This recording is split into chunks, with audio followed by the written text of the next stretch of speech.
Josh Raven here with the Daily Dot in Atlanta at E-League Week 2, joined by the latest addition to Selfless, that is CoNnOrRr, coming off the back of their first game against G2. And I want to start things off with, maybe not a lot of people know a lot about you. You kind of came into Selfless as an unknown aspect somewhat. So why don't you give everyone a little introduction about yourself, where you came from, how you got into Selfless.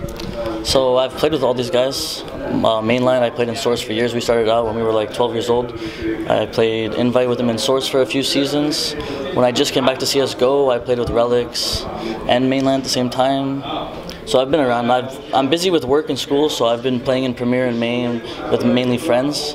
And then Mainline approached me recently saying that they need someone for E-League, and I said, yeah, sure.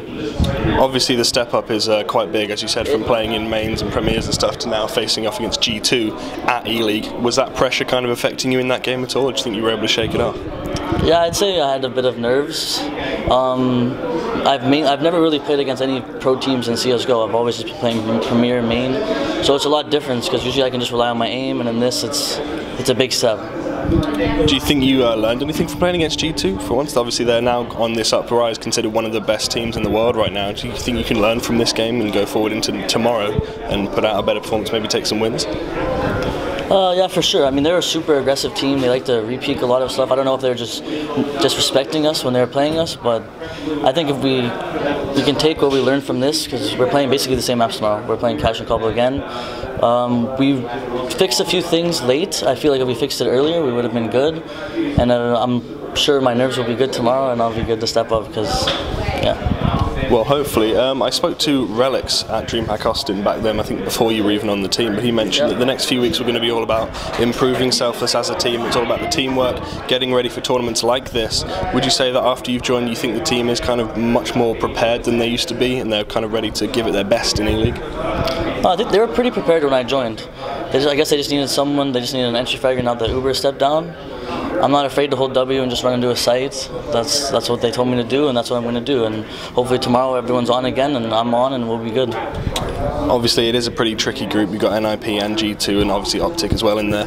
But what do you think of your chances are of getting one of those top two spots and maybe, just maybe, playing on TV on Friday night? I mean, after today, I think our team could do it. I can put the blame on myself that I wasn't playing up to par and everyone else was doing good. That if I was doing as good as I usually do, even online, we could have took those two maps easily. Okay, and do you think the key for that would be facing a particular team in like the semi-finals, for example? If you faced off against NIP or G2, do you think you'd prefer one of those two? I think G2, if we play G2 again, we could take it. We've realized like they're super aggressive. Even Optic, if we play Optic, I think those two teams we can easily beat. And if we're all on and we're doing good, NIP too. Like I think we have a chance to get any team here. What do you think it is about NIP and arguably G2 as well that has caused them to rise up so quickly? Obviously at the start of the year, neither team was considered to be one of the best in the world. Now people saying they just might be. What do you think it is about those two teams that's propelled them?